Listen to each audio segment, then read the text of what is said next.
ধানের শীষ ও দাঁড়িপাল্লা নারায়ণগঞ্জ ৪ আসনটি শরিকদের ছেড়ে দেয়ায় মাঠে আছেন ১৩ জন প্রার্থী। বিএনপির সমর্থন নিয়ে নির্বাচনী প্রচারণায় খেজুরগাছ প্রতীকে মুফতি মনির হোসেন কাশেমি, অন্যদিকে শাপলাকলি প্রতীকে ১১ দলীয় জোটের প্রার্থী এনসিপির অ্যাডভোকেট আব্দুল্লাহ আল আমিন।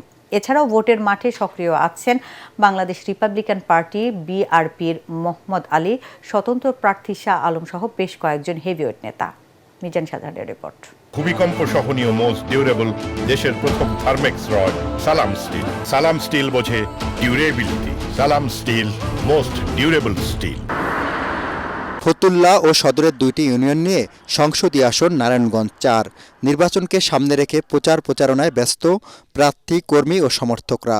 বিএনপির সমর্থন নিয়ে খেজুরগাছ প্রতীকে ভোট করছেন জমিয়াতে ওলামা ইসলামের মুফতি মনির হোসেন কাশেমি। ৫.৫ লক্ষ ভোটারের হাতের সাথে আমরা হাতটা যদি মিলে একসাথে যদি আমরা কাজ করি তাহলে যে কোনো অসম্ভবকে সম্ভব করতে পারবো।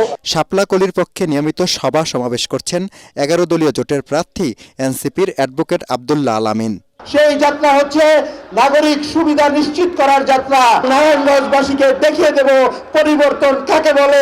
হাতি মার্কায় লড়ছেন বাংলাদেশ রিপাবলিকান পার্টি বিআরপির প্রার্থী সাবেক সংসদ সদস্য মোহাম্মদ আলী। নীরব ভোটে ব্যালট বিপ্লবে জয়ের ব্যাপারে শতভাগ আশাবাদী তিনি।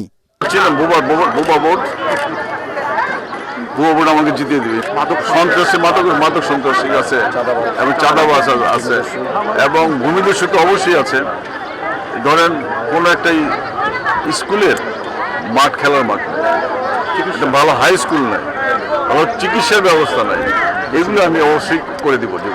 হরিণমার্কায় নির্বাচনে অংশ নিয়ে স্বতন্ত্র প্রার্থী শাহ আলম বলেন, ঢাকার পাশের আসন হলেও উন্নয়ন বঞ্চিত তার এলাকা।